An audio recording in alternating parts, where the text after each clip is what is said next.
That night, I dreamt I was walking barefoot down a dirt road. The sun was just starting to go down, and I thought it was odd that I couldn't hear any birds or the usual noises one would hear at that time of day. I could only hear the sound of my feet on the cool, damp earth. Suddenly, I found myself standing in the middle of a marsh. I don't remember ever reaching the end of the trail. A gnat, it lands on my arm, and I swat it away, and then another one appears, and another one. Soon, an army of gnats is swarming all over me. The buzzing fills my ears and grows increasingly louder until I can no longer bear it.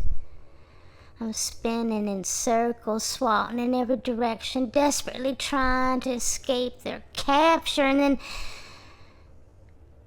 silence. I open my eyes to see that they've vanished. It is then that I noticed something in the water.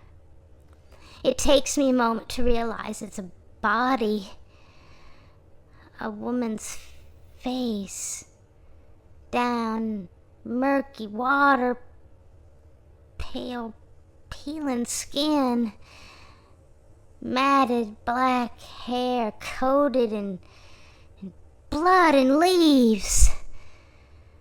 The smell of rotting flesh, it fills my nostrils. My eyes tear at the stench, and I want to run, but I can't move.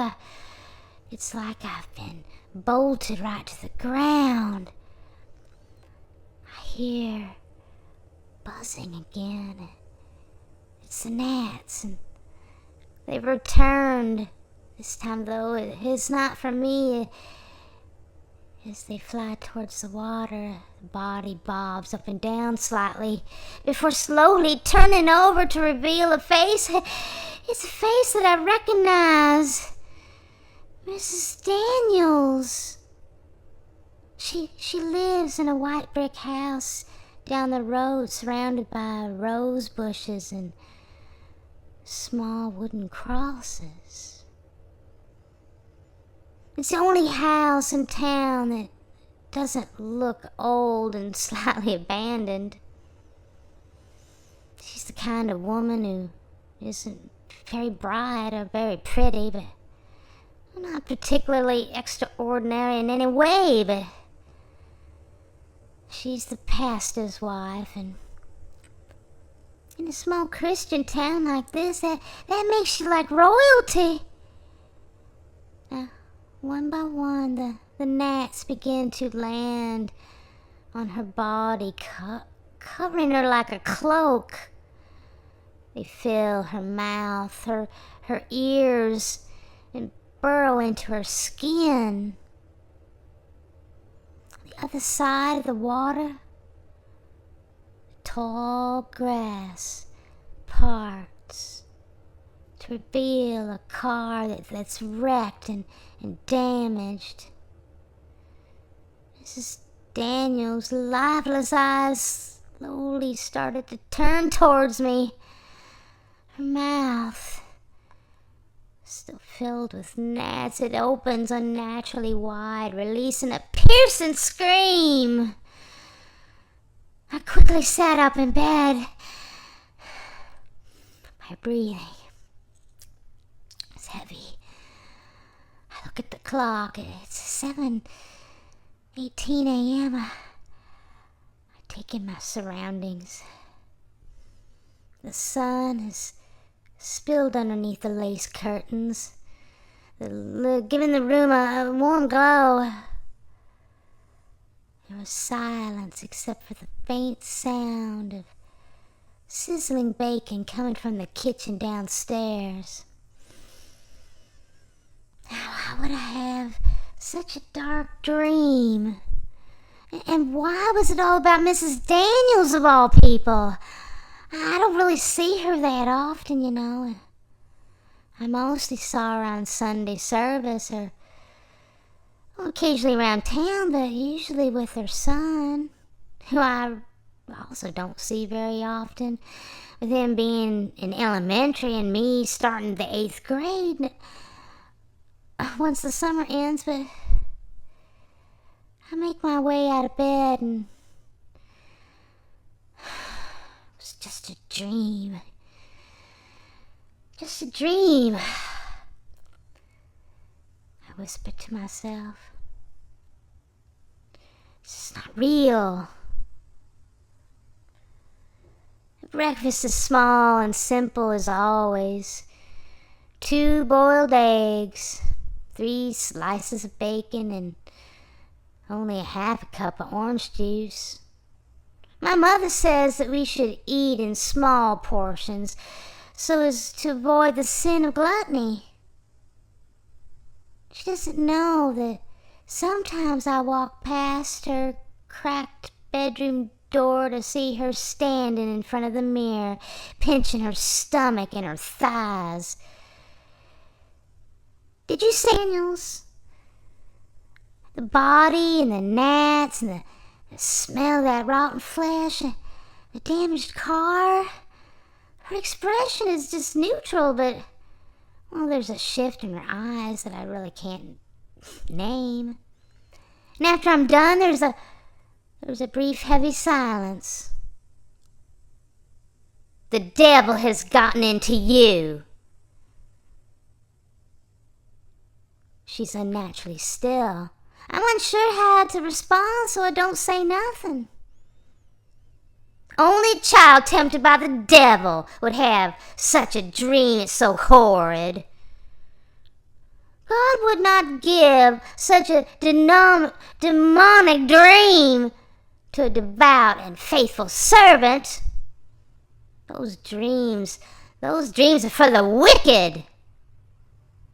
Just then the doorbell rings. Mother pauses to regain her composure, and then she leaves to go open the door, and from the kitchen I see a woman. I recognize her. Oh, she's someone from the church. She'd obviously been crying. I could sense that she had some bad news before she even spoke. Yesterday afternoon, Mrs. Daniels went out to pick up some groceries for supper and she didn't come back.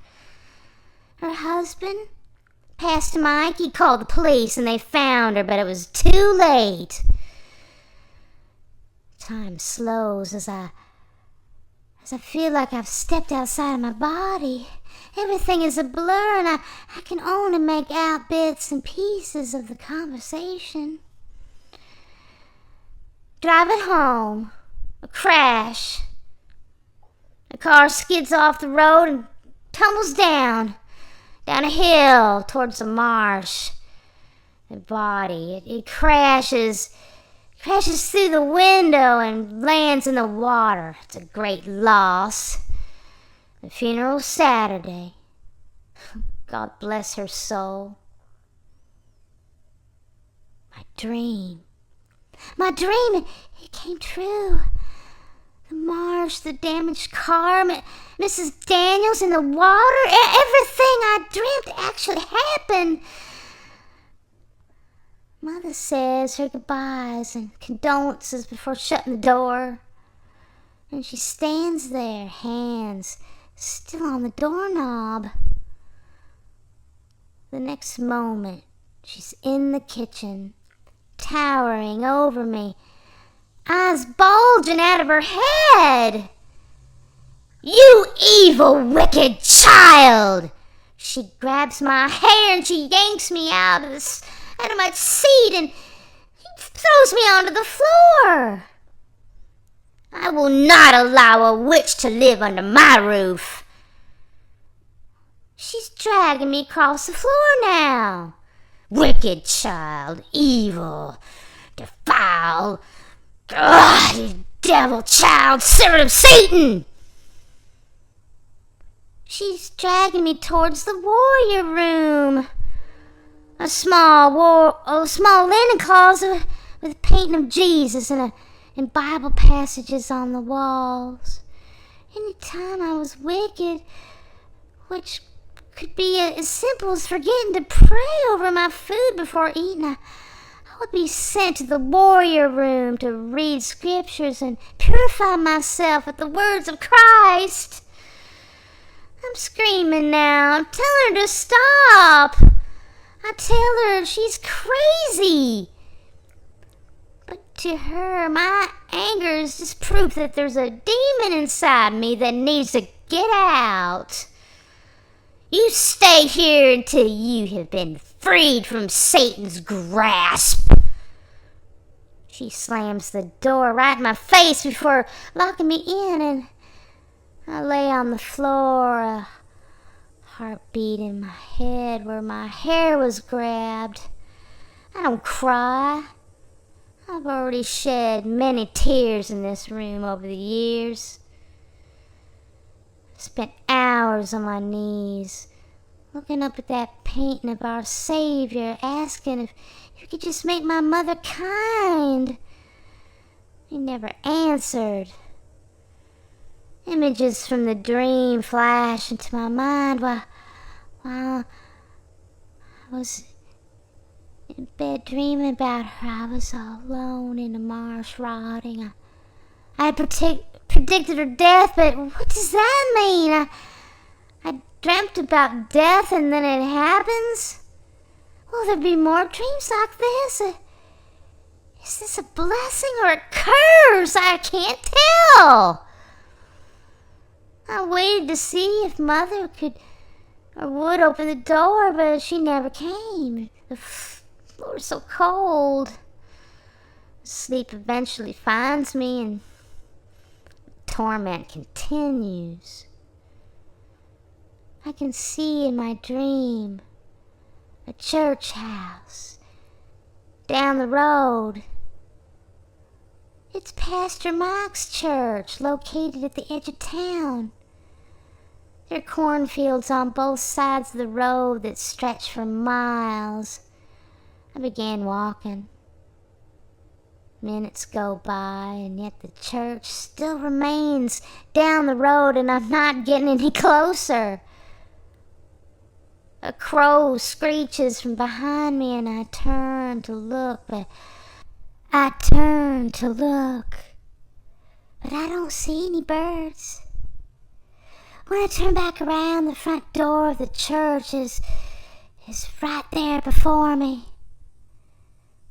The door slowly creaks open on its own, and the church is empty except for an open casket on the other side of the room. As I walk closer, I see Mrs. Daniels' corpse. She lays there peacefully. Next to the casket is a stand with a large framed photo. It shows Mrs. Daniels in her front yard. She's smiling, and soft curls frame her face. A big change from the bloody matted mess of the hair that I saw just a few nights ago. This must be her funeral.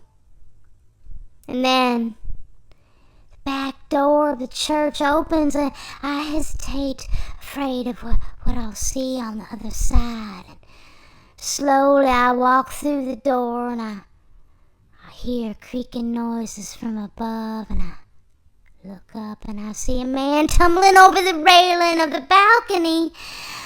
I quickly move away, just in time for the body to fall right in front of me, right where I was standing.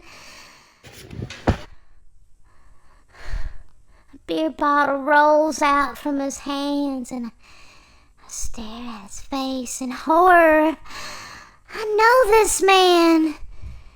It's Rodney, the town drunk.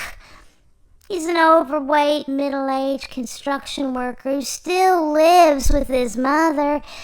I've seen him around town a few times. He's usually drunk, cursing like a sailor and trying to convince people that the aliens are coming to kill us all. The church piano starts to play. The sound grows louder and louder, and I watch in terror as his blood pools around my feet. Oh my God. Oh, Mrs. Daniels. It's gonna be at her funeral and Rodney's gonna die. How can I stop it? It's all I can think of after I wake up. Mrs. Daniels had already been dead when I had the dream about her. But Rodney's supposed to die at the funeral, which hasn't even happened yet. Maybe I could prevent it. A prickle of doubt creeps into my mind. Maybe this is hopeless. Maybe I'm just foolish to think that I can save him, but damn it, I've got to try. The whole town showed up at the funeral. It's not very often that someone dies around here, and I'm convinced. I hope not very many more people will die if I can help it. Mother let me come to the funeral, and I made up some excuse about how being in the house of God would help me to repent my sinful ways. Mother reluctantly agreed, but she sat right next to me in the pew, side-eyeing me every few minutes, and whenever Pastor Mike read a Bible passage about the wicked, well, her eyes, they lingered on me for seconds too long. I just couldn't shake the feeling that I just didn't belong in this church, like the floor would open up and swallow me whole, dropping me into the pits of hell. I'm sure that Mrs. Daniels' death wasn't my fault. But as I sit next to my mother, who treats me like I'm the Antichrist, well, I couldn't help but wonder if she was right. Maybe I am wicked, and Mrs. Daniels' death was my fault. And Rodney, he sat a few rows ahead of us next to his mother. I'm guessing that she's the reason he even showed up at all, because, well, every few minutes she kept nudging him to keep him from falling asleep. I zoned out for most of the service. I didn't really want to think about those dreams of Mrs. Daniels or my mother's cruelty.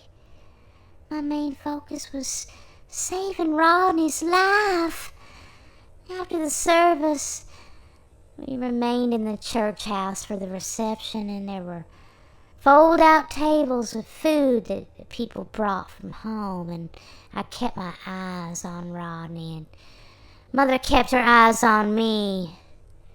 It's like she was afraid that if she took her eyes off me for one little second, I would burn the whole church down.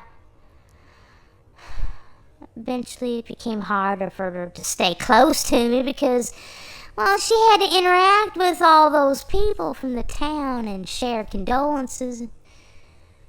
I stood in the corner with a cup of cranberry juice. I wasn't actually drinking, but Rodney was. Hours had gone by, and not only had he too much wine, but he found a way to sneak some cans of beer, too. I got to watching him real close, and he got more and more drunk as the night went on. I felt a tap on my shoulder. It was Sally Mae, a girl I used to go to middle school with before she graduated and went to high school. We never talked much since, well, she was a bit older than me. She was trying to convince me to become a youth group leader here at the church, Something about it being our duty to raise little warriors for Christ. Well, I couldn't exactly explain that I didn't have time to teach Sunday school because I was already dealing with the whole dreaming about dead people thing. So I just smiled and nodded. Now, as she was speaking, I overheard conversations about Mrs. Daniels. There was a lot of, "Oh, she'll be missed," or, "Oh, she was such a joy," going around, but the tightness in their smiles made me question whether their words were really, truly genuine. Sally Mae, she starts to tell me about all the duties of a youth group leader as if I had already agreed to do it. I briefly turned my head to look at Rodney, only to find that he was no longer standing there where I had last seen him. I frantically looked around the room. He was gone. My heart sank as I realized that he could already be on the balcony. He could already be dead. I walked away from Sally Mae without any explanation, and I made my way towards the stairs at the back of the church. They lead up to the second floor. What if I was too late? I reached the top of the stairs just as Rodney starts to tip over the edge of the balcony, a bottle of beer in his hands. I dart across the room, stumbling over Sunday school desks and chairs. He's almost halfway over the edge when I grab onto his body. I pulled him with all my might, but Rodney, he was a heavy man, and I have the strength of a 13-year-old girl. My heels, I tried to dig him into the ground, but it was no use. He slips out of my hands. I stand there frozen as screams fill the air. I began to sob. I failed. I'm filled with a sense of dread. I realize that this ability is not just some kind of gift, but it's a curse. I turn around to leave the balcony to find that my mother is standing in the middle of the room. 3 weeks went by, me being locked in the warrior room. Mother had walked in on me as Rodney was falling over the balcony, and no matter what I said, she was convinced that I pushed him over the balcony and killed him. I tried crying, screaming, pleading, banging on the door, begging her to let me out, but it just didn't matter. I was no longer her daughter. I was a monster destined for hell. I was wicked. She placed 2 buckets for pooping and peeing in the room, and there were no blankets or pillows or comfort of any kind. I spent every night on the cold hard floor of that closet. Mother said fasting kills demons, and so for 7 whole days I starved. She rarely opened the door. And when she did, she just placed a glass of water on the ground before slamming the door shut. Whenever I got too quiet, she hung on the door until she could hear me breathing. She'd bang on it and hang there and listen. She'd peek through the keyhole. And when she could hear me praying, why, she'd walk away. Next 2 weeks, she started feeding me again, but very little, and only twice a day at 8 a.m. and p.m. She'd leave a glass of water with an apple or maybe a few boiled eggs. And if I got lucky, maybe I got a bowl of soup. By the 3rd week, the The buckets, they were filled to the brim with my waste. It made me gag. I became a shell of myself. I started to forget how life was on the outside of these four walls. Sleep found me. I began to dream. I'm standing in front of the bathroom door and I hear water running. Mother is taking a shower. Steam seeps from underneath the door crack and it's thick like fog and it surrounds me as I reach for the doorknob. Slowly I open the door and I step inside. It's dark, except for the moonlight shining through the window. The shower curtain opens abruptly on its own and Mother doesn't even see me. She's naked and she's lathering herself with the soap and she squeezes the soap too hard and falls out of her hands and onto the shower floor.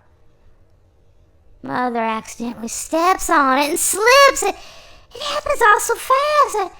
She screams and tries to reach for the curtain to keep herself from falling, but she's not quick enough and she lands face down on the edge of the tub, her bones crashing and crunching.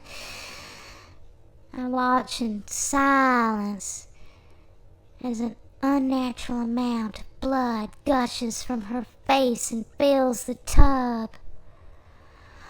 On the wall next to the shower is a painting of the Virgin Mary that Mother keeps in her bathroom. In real life, it's a sad depiction of Mary with a tear coming down her face, but in my dream, she's smiling. Now the next morning, I waited patiently for the shower to turn on, and as soon as I heard that water running, I began kicking the doorknob repeatedly. The house, it's old, so it doesn't take so very long for it to fall off. The doorknob, to fall off. It fell off like a chain being broken off a cage. Mother screams, and then there's a loud thud. I run out of the house, and I don't even look back.